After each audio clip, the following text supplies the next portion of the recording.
नमस्कार, news room live देख रहे हैं आप। मैं हूं शुभे मिश्रा, आपके साथ बुलेटिन की शुरुआत बड़ी खबर के साथ करेंगे। दिल्ली से बड़ी खबर आपको बताएं, जहां आज मुख्यमंत्री नीतीश कुमार पहुंचने वाले हैं। आपको बता दें कि चार्टर्ड प्लेन से प्रधानमंत्री से मुलाकात करने के लिए पटना से मुख्यमंत्री नीतीश कुमार रवाना हो चुके हैं और अब थोड़ी ही देर में दिल्ली पहुंचेंगे बिहार के मुख्यमंत्री नीतीश कुमार। 10:15 बजे पटना एयरपोर्ट से वो रवाना हुए थे। पीएम मोदी से मुलाकात करेंगे बिहार के मुख्यमंत्री नीतीश कुमार और बिहार की मौजूदा राजनीतिक हालात पर चर्चा की जाएगी। तो इस वक्त की बड़ी खबर आपको बता रहे हैं, चार्टर्ड प्लेन से दिल्ली आ रहे हैं सीएम। अब से कुछ ही देर में पहुंचेंगे और इसके बाद देश के प्रधानमंत्री नरेंद्र मोदी से उनकी मुलाकात होनी है। ये मुलाकात कई मायनों में बहुत ही अहम और खास महत्वपूर्ण मानी जा रही है। बिहार की मौजूदा राजनीतिक हालातों पर चर्चा की जाएगी, साथ ही साथ आगामी लोकसभा चुनाव को लेकर रणनीति बनेगी। इसके अलावा बिहार में अभी फ्लोर टेस्ट होना भी बाकी है, उन मुद्दों को लेकर भी चर्चा हो सकती है और कैबिनेट के विस्तार पर भी चर्चा की जा सकती है। तो ये बड़ी खबर आपको बता रहे हैं। और इसी बीच एक और बड़ी खबर आपको बताएंगे, पीएम मोदी से सीएम नीतीश की शिष्टाचार मुलाकात। संसद भवन परिसर में ये मुलाकात हो सकती है, ये बड़ी अपडेट आपको दे रहे हैं। अमित शाह और जेपी नड्डा से मुलाकात होगी। सीएम के दिल्ली दौरे को लेकर ये बड़ा अपडेट सामने आया है। सीट शेयरिंग को लेकर आज बात करेंगे बिहार के मुख्यमंत्री नीतीश कुमार। फिलहाल कार्यक्रम तय नहीं हुआ है, लेकिन जानकारी मिल रही है कि सीएम नीतीश संसद भवन परिसर में ही मुलाकात करेंगे। लोकसभा चुनाव और सीट शेयरिंग को लेकर सीएम नीतीश बीजेपी नेताओं के साथ बातचीत कर सकते हैं। तो इस वक्त की बड़ी खबर आपको बता रहे हैं, ये मुलाकात बहुत ही महत्वपूर्ण, बहुत ही खास मानी जा रही है, लेकिन जगह समय इस वक्त तय नहीं किया गया है। बताया ये जा रहा है कि संसद भवन में ही ये मुलाकात हो सकती है।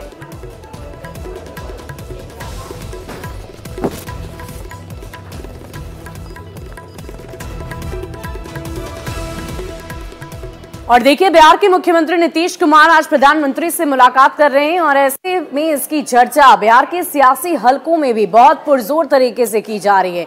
इसी बीच श्रवण कुमार मंत्री ने कहा है कि हम बहुत ही उत्साहित हैं इस मुलाकात को लेकर। क्या कुछ कह रहे हैं, सुनिए। नीतीश कुमार दिल्ली रवाना हो चुके हैं और आज पीएम और सीएम की महत्वपूर्ण मुलाकात होने वाली है। हमारे साथ बिहार सरकार के वरिष्ठ मंत्री श्रवण कुमार जी हैं। श्रवण जी, पीएम सीएम की इस मुलाकात को आप कैसे देखते हैं?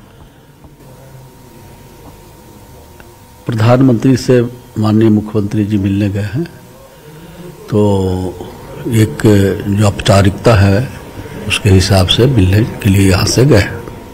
और आप लोगों की कई बार मांग रही है कि बिहार को विशेष राज्य का दर्जा मिले, विशेष पैकेज मिले। नहीं, वो सब तो बाद में बात होगी, लेकिन अभी तो औपचारिकता है वो पूरा करेंगे और बिहार को मिल रहा है और आशा है कि और भी बिहार को जिन चीज़ों की आवश्यकता है वो बिहार को मिलेगा। सर, बिहार में जातिगत गणना हुआ और लगभग 94 लाख परिवारों को चिन्हित किया गया, जिसे 2-2 लाख देने की आप लोगों ने बात कही है। इसके लिए एक बड़ी राशि की जरूरत पड़ेगी। तो क्या आपको लगता है कि आने वाले समय में प्रधानमंत्री आपकी इन बातों को गंभीरता से सुनकर इस मांग को पूरा करेंगे? नहीं, जो बिहार की सरकार ने सर्वे कराई है और बिहार की सरकार ने जो निर्णय लिया है उसको पूरी तरह से धरातल पर उतारा जाएगा। ये मुलाकात कई संशय को दूर कर सकता है?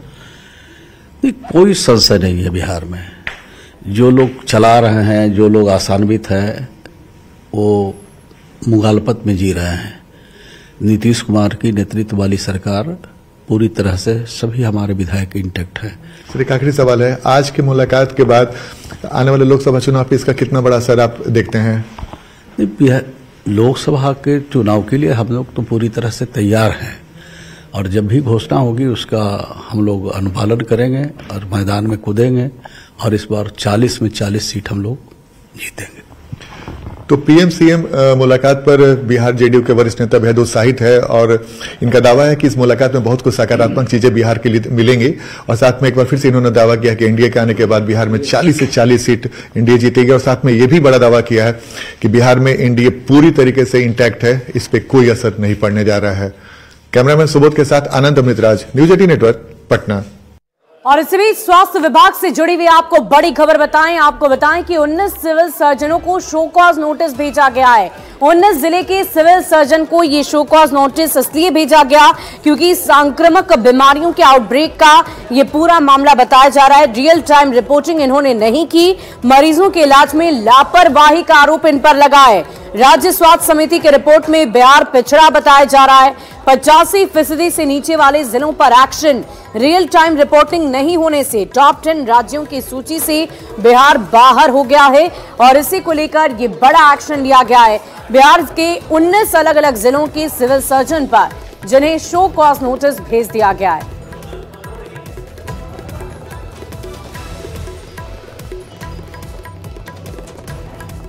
तो बड़ी खबर आपको बता रहे हैं स्वास्थ्य विभाग से जुड़े हुए।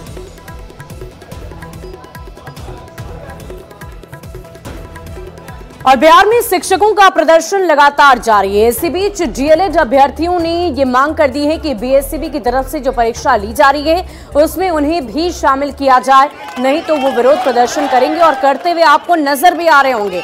मुजफ्फरपुर की ये तस्वीरें हम आपको दिखा रहे हैं, जहां अभ्यर्थी सड़क पर उतर आए हैं और सरकार के खिलाफ जमकर नारेबाजी कर रहे हैं। अभ्यर्थियों की डिमांड है कि बीपीएससी की तरफ से जारी कैलेंडर में जब टीआरई 3 की परीक्षा अगस्त में होने वाली थी तो मार्च में क्यों ली जा रही है, और इसी को लेकर इनकी तरफ से प्रदर्शन किया जा रहा है। और अगर मार्च में ली जा रही है तो अपियरिंग अभ्यर्थियों को भी मौका मिलना चाहिए। मुजफ्फरपुर में डीएलएड अभ्यर्थियों से बातचीत की है संवाददाता प्रियांक सौरभ ने। बिहार में बीपीएससी टीआरई 3 को लेकर जो बहाली निकलने वाली है उसको लेकर जो कैलेंडर में तारीख जारी की गई थी, उसके बाद देख सकते हैं किस तरीके से जो अभ्यर्थी हैं डीएलएड वाले जो हैं वह उस कैलेंडर के हिसाब से परीक्षा की मांग कर रहे हैं, मौका की मांग कर रहे हैं। जो 2022 और 24 के अभ्यर्थी, हम उन लोगों से भी बात करेंगे। मुजफ्फरपुर में प्रदर्शन कर रहे हैं, क्या नाम हुआ? मेरा नाम अलका कुमारी है, मैं पीटीसी पोखरा से हूँ और मेरी मांग ये है कि बीपीएससी टीआरई 3 में हमें भी मार्च में मौका मिलना चाहिए, नहीं तो फिर हम लोग जो इतने दिनों से एससीपी और कॉलेज रेगुलर मोड में कर रहे हैं, 0 अटेंडेंस पे आ जाएगी बात। फिर बीपीएससी तो के पाठक तो कह रहे हैं कि चौथा भी आएगा। चौथे से हमें मतलब नहीं है, अभी सर ने तो ये भी कहा था कि बीपीएससी फेज 3 अगस्त में आएगी, लेकिन अब वो मार्च में आ रही है। क्या नाम हुआ? सर मेरा नाम आलिया सब है, पीटीसी पोखरा की मैं प्रशिक्षु हूँ। जब अगर वो अपना बात अगर कैलेंडर वो बदल सकता है तो क्या पता अगर अगस्त में कह रहे कि अगर वो टीआरई 4 आएगा तो वो भी तो बदल सकता है ना। वो कैसे मान ले कि अगर वो 4 आ ही जाए कि अगस्त में ही हो। हाँ, अगस्त में वो टीआरई 3 चाहिए हम लोगों को। सर जैसा कि हम लोग को कहा गया था कि बीपीएससी का जो बहाली आएगा अगस्त में 24 अगस्त को एग्जाम होगी, फिर यहाँ सरकार अपने राजनीतिक फायदे के लिए फिर बीच में एग्जाम कंडक्ट करा रही है। तो हमारा यही मांग है कि पहले भी तो दिया जा चुका है पेयरिंग वालों को मौका, हम लोग को दे दिया तो कौन सी बड़ी बात हो जाएगी। तो डीएलएड के जो अभ्यर्थी हैं, प्रशिक्षु हैं 2022-24 के, वो मांग कर रहे हैं कि जो बीपीएससी टीआरई 3 में उन्हें मौका मिलना चाहिए, लेकिन वह जो है अगस्त में होना चाहिए, क्योंकि कैलेंडर जो निकाला गया था उसमें अगस्त में परीक्षा की बात कही गई थी, लेकिन मार्च में अगर परीक्षा होगी तो ये सब उससे वंचित हो जाएंगे। इससे अच्छा है कि अपियरिंग को मौका मिलना चाहिए। मुजफ्फरपुर से न्यूज़ 18 के लिए प्रियांक सौरभ। और इसी बीच आपको सूत्रों के हवाले से बड़ी खबर बताएं, चंपाई सोरेन की कैबिनेट में बदलाव हो सकता है। इस वक्त की बड़ी खबर आपको बताने, ये बड़े फेरबदल की संभावना जताई जा रही है। कांग्रेस कोटे से 3 मंत्रियों का विभाग जा सकता है, ये बड़ी खबर। बादल पत्रलेख बन्ना गुप्ता हट सकते हैं, रामेश्वर उरांव का भी मंत्रालय जा सकता है। भूषण बाड़ा, दीपिका पांडे मंत्री बन सकती हैं और रामचंद्र सिंह या प्रदीप यादव पर भी चर्चा लगातार जारी है।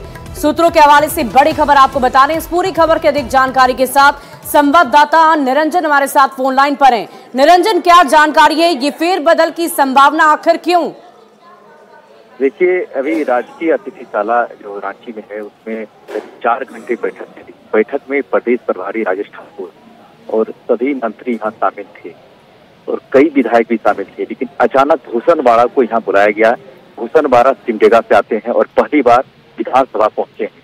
निश्चित तौर पर भूषण बाड़ा को मंत्रिमंडल में जगह मिलना लगभग तय है। सिर्फ वेणुगोपाल का मुहर लगना है और पार्टी आलाकमान राहुल गांधी, सोनिया गांधी की इजाजत की जरूरत है। वहीं दूसरी ओर बन्ना गुप्ता, बादल पत्रलेख का मंत्री लगभग जाना तय है। अब रामेश्वर उरांव हैं, चूंकि वो जनजातीय से आते हैं और सीनियर लीडर भी हैं, अधिकारी भी रहे, IPS रहे हैं, तो उन पर भी पार्टी ने तलवार खींच दी है। क्योंकि बताइए कि जिन मंत्रियों को हटाया जा सकता है, क्या उन्हें कोई नई जिम्मेदारी दी जाएगी? नहीं, संगठन में उन्हें जिम्मेदारी देगी, क्योंकि 1 साल मात्र बचे हैं आगामी विधानसभा और लोकसभा के चुनाव का। इसी साल विधानसभा का चुनाव होना है और जो जिन्हें हटाया जाएगा उन्हें पार्टी आलाकमान संगठन में जिम्मेदारी देगी। क्योंकि अब उन्हें मंत्री में जगह मिलेगी नहीं, तो निश्चित तौर पर उन्हें पार्टी में आगामी लोकसभा और विधानसभा चुनाव के संगठन की जिम्मेदारी मिल सकती है। नए मंत्रिमंडल में जो फेरबदल की संभावना है 15 तारीख के बाद हो सकती है, क्योंकि मीर अहमद जो प्रभारी, उन्होंने साफ तौर पर कहा कि 14 फरवरी को पलामू में राहुल गांधी का जनसभा है, उसको लेकर के हम लोग तैयारी कर रहे हैं। हालांकि मीर अहमद साहब जो प्रभारी हैं 1 बजे दिल्ली निकलेंगे और सारी जो बैठकें सुबह से चल रही थी रिपोर्ट सौंपेंगे पार्टी आलाकमान को। उसके बाद यहाँ पर निर्णय लिया जाएगा कि किसे मंत्रिमंडल में जगह दी जानी है। लेकिन अब बात रह गई कि 3 जो नए मंत्री बनेंगे, इसमें दीपिका पांडे चूंकि आती है सवर्ण से आती है, तो निश्चित तौर पर अगर बादल पत्रलेख ब्राह्मण से आते हैं और संथाल से आते हैं, वो भी संथाल से आती है, बन्ना गुप्ता OBC से आते हैं, रामचंद्र सिंह का नाम चल रहा है और प्रदीप यादव का नाम चल रहा है। प्रदीप यादव निरंजन, हम यही समझे कि जातियों के आधार पर अब विभागों का भी बंटवारा किया जा रहा है। बिल्कुल सही कहा आपने। मंत्रिमंडल में जाति और धर्म के आधार पर ही मंत्री का गठन किया जाता है। अब रह गई इरफान अंसारी भी लंबी रेस में है, क्योंकि इरफान अंसारी नहीं बनेंगे, इसलिए कि आलमगीर आलम साहब अल्पसंख्यक वर्ग से आते हैं, तो मंत्रिमंडल में पहले से वो संसदीय कार्य मंत्री रह चुके हैं। अब रह गई कि 3 मंत्री का जाना और 3 नए मंत्री का बनना, ये तय है। अब इसमें भी पार्टी आलाकमान ने जाति और धर्म को सबसे सर्वोपरि रखा है। अब देखना यह है कि ये मंत्री का गठन कब तक हो जाएगा। हालांकि जो प्रभारी महोदय ने संकेत दिया है कि पलामू में राहुल गांधी की जो जनसभा है उसके बाद मंत्रिमंडल में फेरबदल की जाएगी। जी वाकई निरंजन, देखने वाली बात होगी कि इस फेरबदल में जो संभावनाएं जताई जा रही है, जिन नामों पर संभावनाएं जताई जा रही है, क्या वाकई उन्हीं नामों में फेरबदल होता है या कुछ और? बहुत बहुत शुक्रिया आपका हमारे साथ जुड़ने के लिए। इस पूरी खबर पर नजर बनाए रखें। और इसी बीच राजधानी रांची से आपको बड़ी खबर बताएं। आज ईडी के 5 दिनों के रिमांड हेमंत सोरेन की खत्म हो गई है और इसी के मद्देनजर मेडिकल की टीम उनका जांच करने के लिए पहुंची है। हेमंत सोरेन की मेडिकल जांच हो रही है। कोर्ट में पेशी से पहले उनकी मेडिकल जांच पूरी की जाएगी। मेडिकल जांच के बाद कोर्ट में उनकी पेशी होगी और आज ईडी रिमांड का ये 5वां दिन है। रिमांड बढ़ाने की मांग ईडी की तरफ से की जा सकती है। आपको बता दें कि इससे पहले भी ईडी की तरफ से कुछ और दिनों के रिमांड की डिमांड की गई थी, लेकिन अब 5 दिनों के रिमांड कोर्ट की तरफ से दी गई, जो रिमांड भी आज खत्म हो चुकी है और आज एक बार फिर से हेमंत सोरेन कोर्ट में पेश होंगे। PMLA कोर्ट में उनकी पेशी होनी है और उसके ठीक बाद कोर्ट का क्या कुछ निर्णय आता है, ईडी और कितने दिनों की डिमांड करती है रिमांड के लिए, वो भी देखने वाली बात होगी। लेकिन इससे ठीक पहले उनका मेडिकल जांच किया जा रहा है, जो एक रूटीन वर्क है। तो बड़ी खबर आपको बता रहे हैं झारखंड से, राजधानी रांची से ये बड़ी खबर आपको बता रहे हैं, जहां मुख्यमंत्री पूर्व हेमंत सोरेन की आज मेडिकल टीम जांच करने पहुंची है।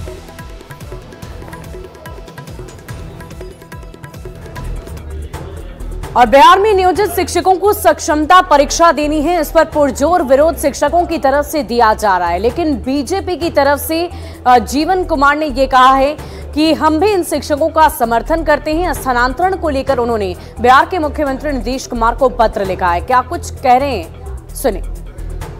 बात करें, एग्जाम से कोई डरते नहीं है, सारे शिक्षक हमारे योग्य हैं और सब पढ़े लिखे और सब क्वालिफाइड हैं। लेकिन आप स्थानांतरण की जो पॉलिसी लाए हैं उसमें थोड़ी दिक्कत जरूर है। 58 साल के शिक्षक को आप कहते हैं कि 3 ऑप्शन भरिए और आप उनको यहाँ आप उनके जिले से कहीं दूर भेज देंगे तो इस्टेब्लिशमेंट कॉस्ट उनका बढ़ जाएगा, परिवार से वो दूर हो जाएंगे। इस स्थिति में जब अंतिम पोजीशन में है वो, तो वहां दिक्कत आ सकती है। इसलिए मुझे लगता है कि सरकार को इस पर विचार करना चाहिए। माननीय मुख्यमंत्री जी को मैंने चिट्ठी भी लिखी है इस पर और मैंने उनको बहुत सारी बातों से अवगत कराया है जो वास्तविक स्थिति है और इसमें मुझे लगता है कि रेक्टिफिकेशन की जरूरत है।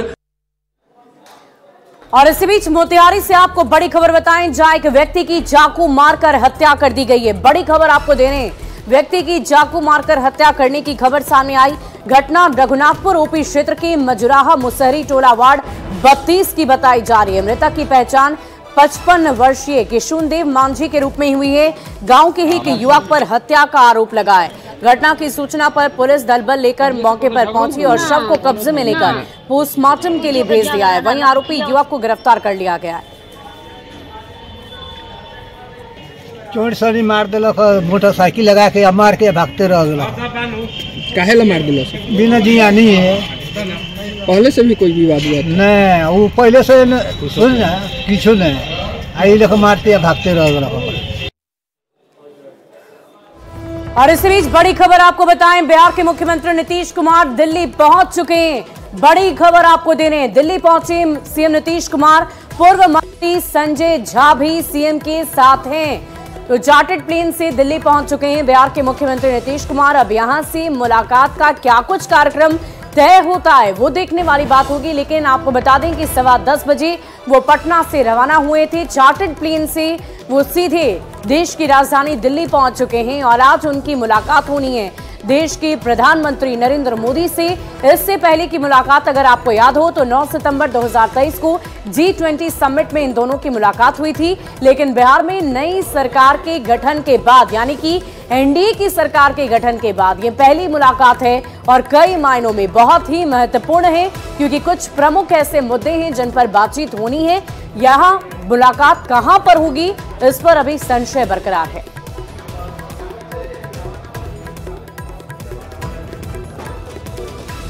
और इसी बीच आपको बेगूसराय से बड़ी खबर बताएंगे, जहां मछुआरे की हत्या कर दी गई है। बड़ी खबर आपको बता रहे हैं बेगूसराय से, जहां मछुआरे की हत्या कर दी गई है। गोली मारकर आमिर सहनी को गोली मारी गई। करूड़ गांव में गोली मारकर उसकी हत्या कर दी गई। चेरिया बरियारपुर थाना की ये घटना बताई जा रही है। करूड़ गांव का रहने वाला था आमिर। राम बालक तांती, उमेश तांती सहित अन्य लोगों पर हत्या का आरोप लगा है। परिजनों के अनुसार महज 5 धुर जमीन के विवाद में आमिर सहनी की हत्या कर दी गई है। लिख देवे या राम बालक ले या तू लाओ। मैं कल के क्या रुपए कट्ठा देवे मालिक साहब, कल खनी के 10 लाख रुपए कट्ठा देवे। कल के हमरा रुपया नया मालिक साहब से हमरा रास्ते खाली दे दियो। कल खनी ठीके छे से तू रास्ते के भागी छा से 10 फीट मने रास्ता तोरा हम दे देवे। अब बाकी बात जे होते सब बेच लेवे। राम बालक पूरा बाल बच्चा 4 गो बेटा छे उनकर। राम बालक 4 गो बेटा छे। और इसी बीच समस्तीपुर से आपको बड़ी खबर बताएं, एक व्यक्ति की मौत की खबर सामने आई है। दरअसल संदिग्ध परिस्थिति में छापेमारी करने के दौरान एक व्यक्ति की मौत हो गई है। बड़ी खबर आपको दे रहे हैं, संदिग्ध परिस्थिति में आरोपी की मौत। पुलिस पर पिटाई का आरोप लगा है। घर वालों ने पिटाई का आरोप लगाया है। बड़ी खबर आपको दे रहे हैं समस्तीपुर से, जहां सरायरंजन थाना इलाके की घटना बताई। मृतक आरोपी की पहचान सरायरंजन थाना क्षेत्र के झखरा गांव के रहने वाले श्री कृष्ण भगवान झा उर्फ टूना झा के रूप में की गई है।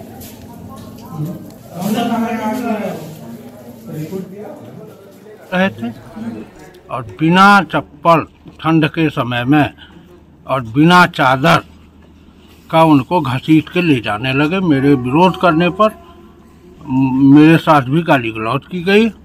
इसके बाद मैं मोटरसाइकिल से। क्या लग रहा है कैसे आपकी भाई की मौत हुई है? मारपीट से हुई है। किनके द्वारा? थानेदार द्वारा और उनके स्टाफ द्वारा। गिरफ्तारी करने के पश्चात वो थाना ला रहे थे। इसी क्रम में उनका स्वास्थ्य बिगड़ गया। तो स्वास्थ्य के इलाज के लिए तत्काल वहां पर लोकल अस्पताल में ले गए, लेकिन बेहतर स्वास्थ्य सुविधा के लिए फिर से वहां से रेफर किया गया और सदर अस्पताल में लाया गया। सदर अस्पताल में इलाज के क्रम में उनकी मृत्यु हो गई। और बढ़ते अगली खबर की ओर। खबर राजधानी पटना से, जहां जक्कनपुर थाने में मंगलवार की देर शाम हाई वोल्टेज ड्रामा चलता रहा।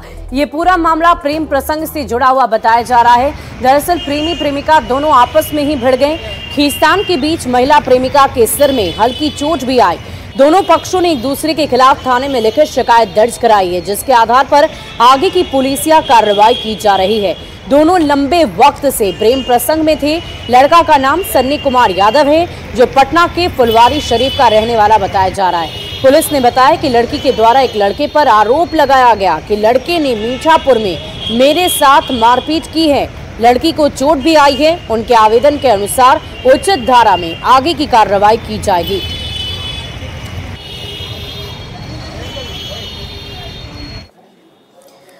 और इसी बीच बेतिया से एक बड़ी खबर आपको बताएं, जहां चोर का सिर मुड़वाकर उसकी पिटाई की गई है। वो तस्वीरें भी हम आपको दिखाएंगे।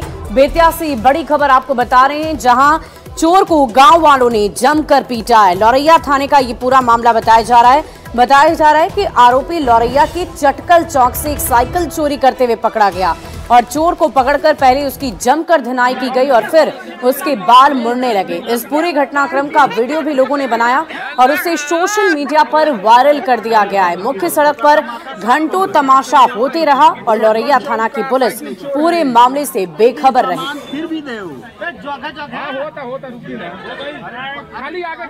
तो इंटरनेट पर ये वीडियो बहुत तेजी से वायरल हो रहा है। आप तस्वीरें देख पा रहे होंगे। ये व्यक्ति जिसका सिर मुड़ा जा रहा है वो एक चोर है जिसने साइकिल चोरी की घटना को अंजाम देने की कोशिश की, लेकिन वो ऐसा कर नहीं पाया। चोरी करने से पहले ही पकड़ा गया, जिसके बाद गांव वालों ने उसका ये हाल कर दिया।